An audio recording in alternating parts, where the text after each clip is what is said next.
غیر متعلق مسائل سے تعرض نہ کرنا۔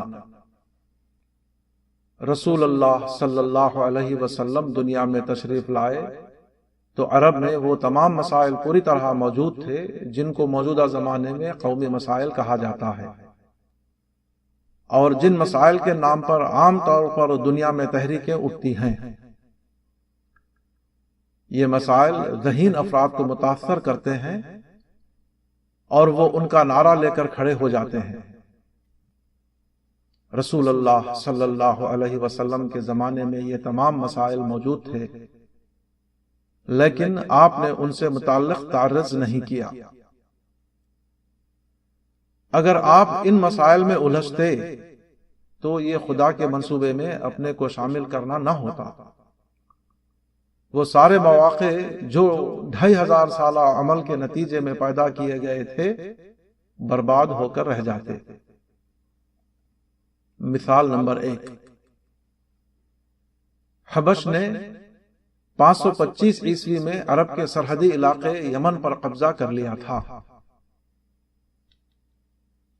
ابرہہ اس زمانے میں شاہ حبش کی طرف سے یمن کا گورنر تھا۔ ابرہہ کے حوصلے اتنے بڑے ہوئے تھے کہ رسول اللہ صلی اللہ علیہ وسلم کی پیدائش کے سال یعنی 570 عیسوی میں اس نے ہاتھیوں کے فوج سے مکے پر حملہ کیا تاکہ کعبے کو ڈھا دے اور مکے کی مرکزی حیثیت کو ختم کر دے۔ 50 سالہ قبضے کے بعد یمن پر حبش کی حکومت ختم ہو گئی اور اس پر شاہ فارس کی حکومت قائم ہو گئی، جس کی طرف سے بازان یمن کا گورنر مقرر ہوا۔ جب رسول اللہ صلی اللہ علیہ وسلم کی بعثت ہوئی اور اس کی خبر کسریٰ یعنی شاہ فارس کو پہنچی تو اس نے بازان کو لکھا کہ اس آدمی کے پاس جاؤ جو نبوت کا دعویٰ کرتا ہے اور اس سے کہو کہ وہ اس دعوے سے باز آئے، اگر وہ باز نہ آئے تو اس کا سر کاٹ کر میرے پاس بھیجو۔ بحوالہ سیرت ابن ہشام۔ اس سے اندازہ ہوتا ہے کہ رسول اللہ صلی اللہ علیہ وسلم جب عرب میں ظاہر ہوئے تو اس وقت عرب کی سرحدوں پر غیر ملکی قبضے نے کیسے سنگین مسائل پیدا کر رکھے تھے۔ ان حالات میں ایک صورت یہ تھی کہ آپ اپنے ہم قوموں کو غیر ملکی قبضے کے خلاف اکساتے اور اس کے خلاف جنگ چھیڑ دیتے۔ اگر آپ ایسا کرتے تو یہ خدا کے منصوبے سے انحراف کے ہم معنی ہوتا، کیونکہ خدا کا منصوبہ تو یہ تھا کہ لوگوں سے غیر متعلق امور پر ٹکراؤ نہ کیا جائے بلکہ خاموشی سے دعوت اللہ کا کام جاری رکھا جائے۔ چنانچہ آپ نے ایسا ہی کیا اور تاریخ نے دیکھا کہ بالآخر خود بازان نے اسلام قبول کر لیا اور یمن کے عیسائی باشندوں کی اکثریت نے بھی۔ جو مقصد ایک قومی لیڈر ناکام طور پر سیاسی کارروائیوں کے ذریعے حاصل کرنے کی کوشش کرتا، وہ آپ صلی اللہ علیہ وسلم نے کامیاب طور پر دعوتی کارروائی کے ذریعے حاصل کر لیا۔ مثال نمبر 2،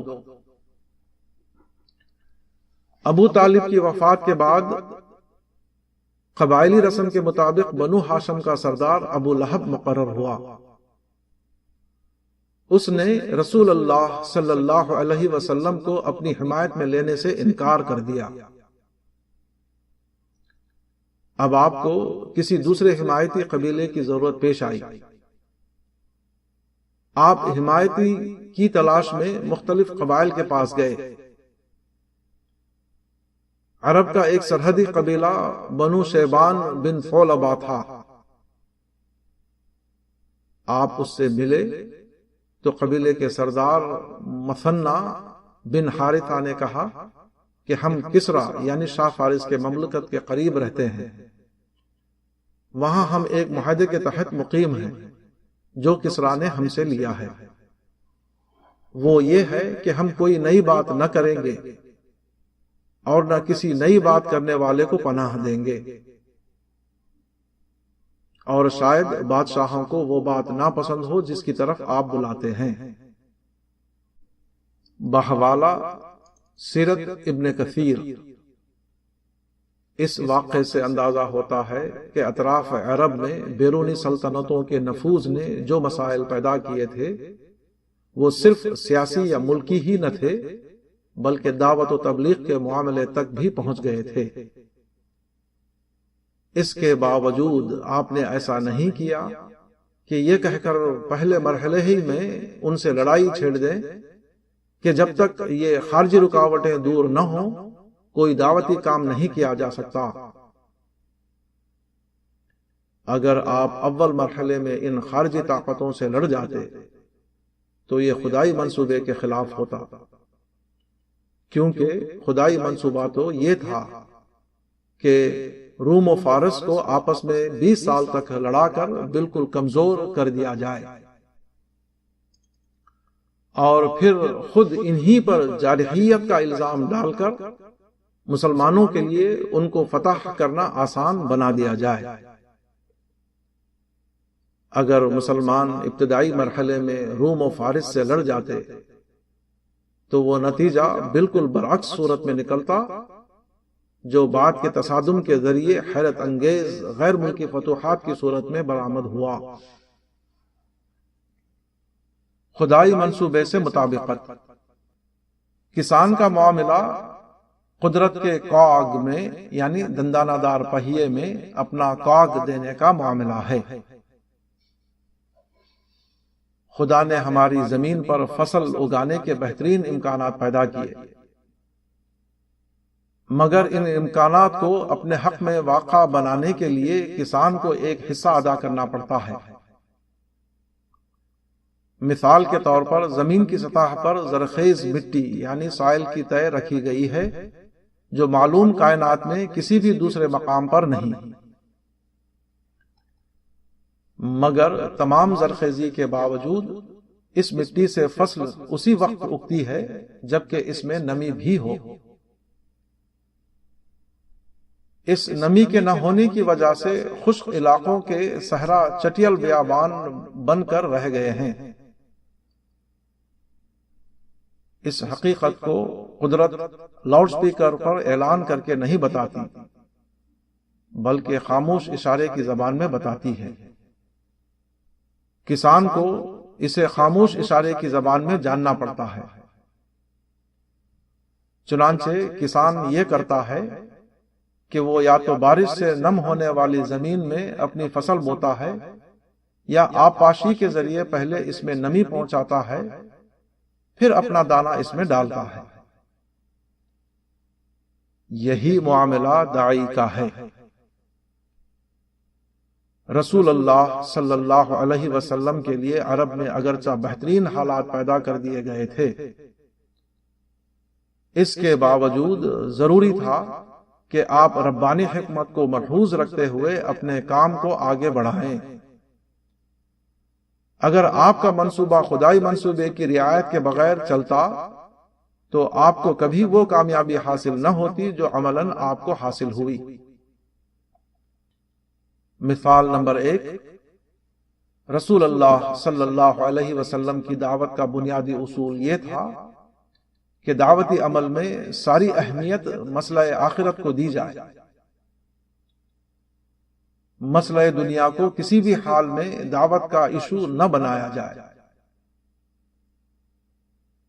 اس کی وجہ یہ ہے کہ یہی مسئلہ انسان کا ابدی اور حقیقی مسئلہ ہے۔ دوسرے تمام مسائل وقتی اور اضافی مسئلے کی حیثیت رکھتے ہیں۔ آخرت کے بغیر انسان کی کامیابی بھی اتنی ہی بے معنی ہے جتنی کہ اس کی ناکامی بے معنی۔ دوسری بات یہ کہ انسانی زندگی میں ہر قسم کی کامیابی کا تعلق افراد کے کردار سے ہے، اور انسان کے اندر حقیقی اور مستقل کردار صرف آخرت پر گہرے یقین ہی سے پیدا ہوتا ہے۔ عقیدہ آخرت کا مطلب یہ ہے کہ انسان آزاد اور خود مختار نہیں ہے، بلکہ وہ ہر آن خدا کی پکڑ میں ہے۔ یہ عقیدہ آدمی سے بے راہ روی کا مزاج چھین لیتا ہے اور اس کو پابند اور ذمہ دار انسان بنا دیتا ہے۔ قرآن حدیث کو خالی ذہن ہو کر پڑھا جائے تو اس میں آخرت کا مسئلہ سب سے زیادہ ابھرا ہوا مسئلہ نظر آئے گا۔ دوسرے مسئلوں کا ذکر بھی اگرچہ آتا ہے مگر وہ ضمناً ہے نہ کہ اصلاً۔ مثال نمبر 2، دوسری بات یہ کہ داعی اور مدعو کے درمیان کسی بھی حال میں کوئی مادی جھگڑا نہ کھڑا کیا جائے۔ مدعو کو کسی بھی حال میں فریق نہ بننے دیا جائے، خواہ اس کی جو بھی قیمت دینی پڑے۔ رسول اللہ صلی اللہ علیہ وسلم کی زندگی میں اس حکمت کی ایک نمایاں مثال حدیبیہ کا معاہدہ ہے۔ قریش نے مسلمانوں کے خلاف جنگ چھیڑ کر یہ صورتحال پیدا کر دی تھی کہ مسلم گروہ اور غیر مسلم گروہ دونوں ایک دوسرے کے جنگی فریق بن گئے تھے۔ تمام وقت جنگ کی باتوں اور جنگ کی تیاریوں میں گزرنے لگا تھا۔ اس وقت رسول اللہ صلی اللہ علیہ وسلم نے قریش کے ہر مطالبے کو مانتے ہوئے ان سے 10 سال کا نا جنگ معاہدہ کر لیا۔ یہ معاہدہ اس قدر یک طرفہ تھا کہ بہت سے مسلمانوں نے اس کو ذلت کا معاہدہ سمجھا، مگر خدا کے نزدیک وہ فتح مبین کا دروازہ تھا۔ بحوالہ سورۃ الفتح آیت 1۔ کیونکہ اس کے ذریعے جنگی مقابلہ آرائی کی فضا ختم ہوتی تھی اور مسلمانوں اور غیر مسلموں کے درمیان داعی اور مدعو کا رشتہ بحال ہو رہا تھا۔ چنانچہ اس معاہدے کے بعد جیسے ہی اہل عرب جنگی فریق کے بجائے مدعو کے مقام پر آئے، ان کے درمیان دعوت حق کی آواز پھیلنے لگی، یہاں تک کہ صرف 2 سال میں مسلمانوں کی تعداد تقریباً 10 گنا بڑھ گئی۔ جو مکہ جنگ سے فتح ہوتا نظر آتا تھا وہ دعوتی عمل کے ذریعے مسخر ہو گیا۔ نمبر 3، رسول اللہ صلی اللہ علیہ وسلم کے طریقہ عمل کا ایک اہم پہلو یہ ہے کہ مدعو پر قابو پانے کے باوجود اس کے ساتھ فراقی کا سلوک کیا جائے۔ اس معاملے کی مثالیں رسول اللہ صلی اللہ علیہ وسلم کی پوری زندگی میں پھیلی ہوئی ہیں۔ فتح مکہ کے بعد قریش کے تمام وہ لوگ پوری طرح آپ کے قابو میں تھے جنہوں نے آپ کے ساتھ اور مسلمانوں کے ساتھ بدترین ظلم کیے تھے، مگر آپ نے ماضی کے جرائم کی بنیاد پر کسی کو سزا نہ دی، سب کو یک طرفہ طور پر معاف کر دیا۔ قریش کے لوگ جب بندھے ہوئے آپ کے سامنے حاضر کیے گئے تو آپ نے فرمایا اذهبوا فانتم الطلقاء، جاؤ تم سب آزاد ہو۔ کچھ لوگوں کے بارے میں آپ نے وقتی طور پر قتل کیے جانے کا حکم دے دیا،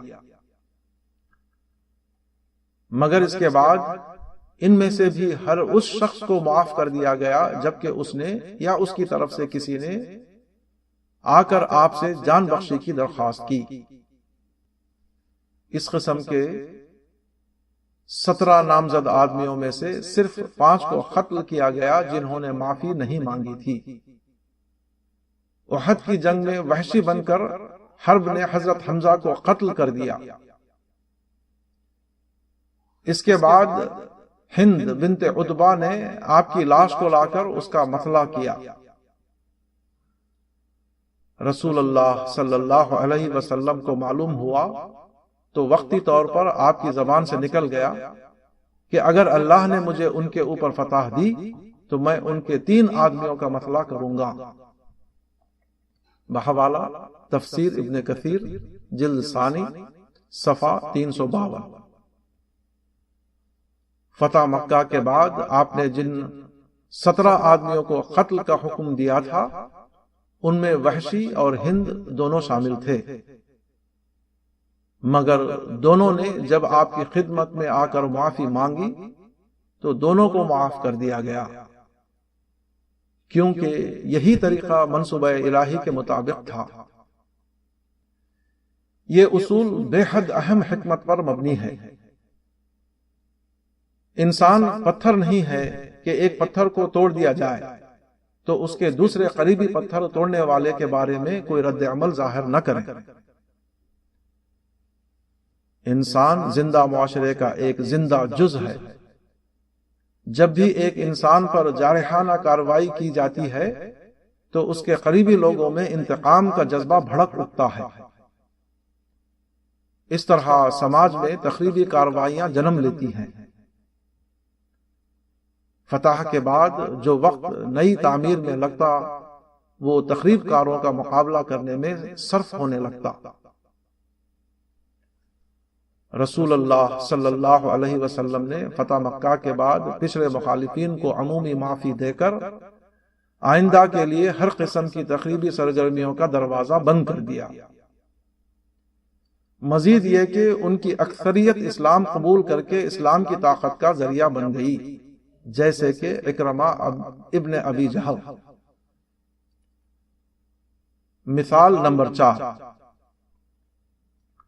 فتح و غلبہ حاصل کرنے کے بعد اجتماعی معاملات کی اصلاح کا مسئلہ سامنے آتا ہے۔ یہاں رسول اللہ صلی اللہ علیہ وسلم نے جلد بازی کا طریقہ اختیار نہیں فرمایا، بلکہ صبر و تدریج کے ذریعے اصلاحات کا نفاذ کیا۔ مکے کے قریش دین ابراہیم کے وارث تھے، مگر انہوں نے اصل دین ابراہیم کو بگاڑ دیا اور اس میں بہت سی بدعتیں جاری کر دیں۔ مثلا حضرت ابراہیم نے حج کو قمری مہینوں کے بنیاد پر ذی الحجہ میں قائم کیا تھا۔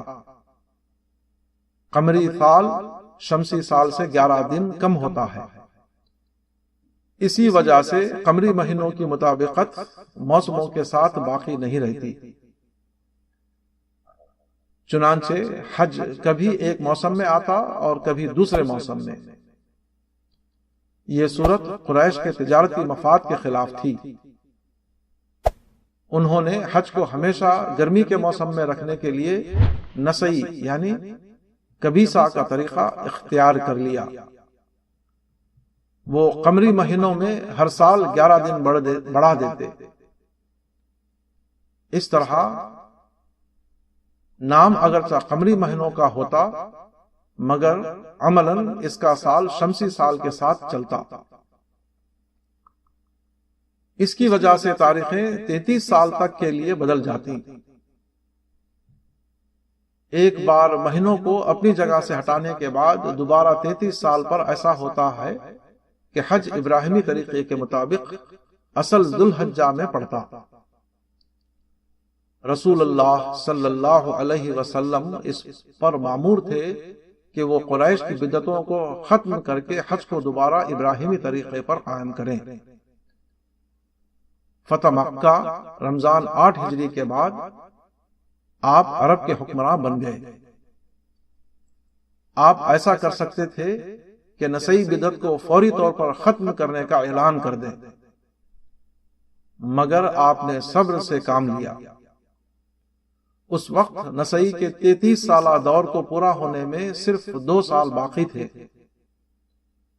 آپ نے 2 سال انتظار فرمایا۔ مکے کے فاتح ہونے کے باوجود 2 سال آپ حج کے لیے نہیں گئے۔ آپ نے صرف تیسرے سال یعنی 10 ہجری حج کی عبادت میں شرکت کی، جو کہ 33 سالہ دور کو پورا کر کے ٹھیک ابراہیمی تاریخ پر ذی الحجہ میں ہو رہا تھا۔